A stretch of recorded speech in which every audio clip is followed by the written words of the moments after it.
কৈলাসহরে mobile চুরি মামলায় নয়া মোড়। কৈলাসহরের একটি অনলাইন পণ্য আমদানিকারক সংস্থা থেকে মোবাইল ল্যাপটপ চুরির ঘটনায় একে গ্রেফতার হচ্ছে অভিযুক্তরা। প্রথমে চিত্রান্ন সরকার ধরা পড়লেও তদন্তে উঠে আসে সংস্থারই কর্মী জীবন দেবনাথের নাম। অফিস থেকে গোপন তথ্য পাচার করত সে। রবিবার গভীর রাতে পুলিশ তাকে গ্রেফতার করেছে। আদালতে তোলা হবে আজই। মানুষের প্রশ্ন, সংস্থার ভেতর থেকেই যদি তথ্য ফাঁস হয় তবে গ্রাহকের সম্পদ কতটা নিরাপদ?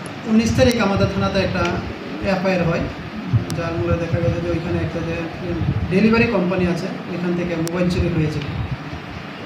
এফআইআর হওয়ার পরে আমরা চিত্রাঙ্গন সরকার নামে একজন যে ইনভলভ ছিল ওনাকে অ্যারেস্ট করি, ওনার কাছ থেকে মোবাইল আমরা রিকভারি করি।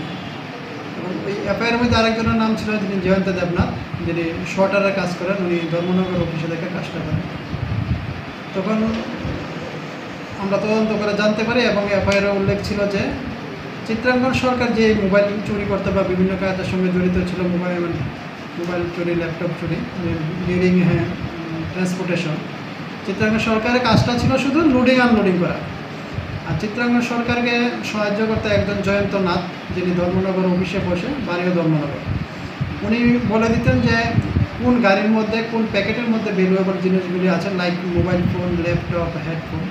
সেই অনুযায়ী চিত্রাঙ্গন সরকার ওই জিনিসগুলিকে সাইড করতে বা চুরি করে নিয়ে যেত।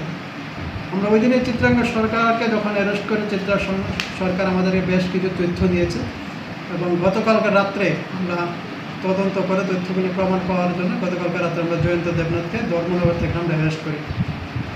প্রাথমিক তদন্ত তো আমরা অনেক কিছু পেয়েছি, তারপর জয়ন্ত দেবনাথ অনেক কিছু আমাদের বলেছে যেগুলো আন্ডার ভেরিফিকেশন। আর আজকে আমরা জয়ন্ত দেবনাথকে কোর্টে প্রডিউস করবো পুলিশ রিমান্ড।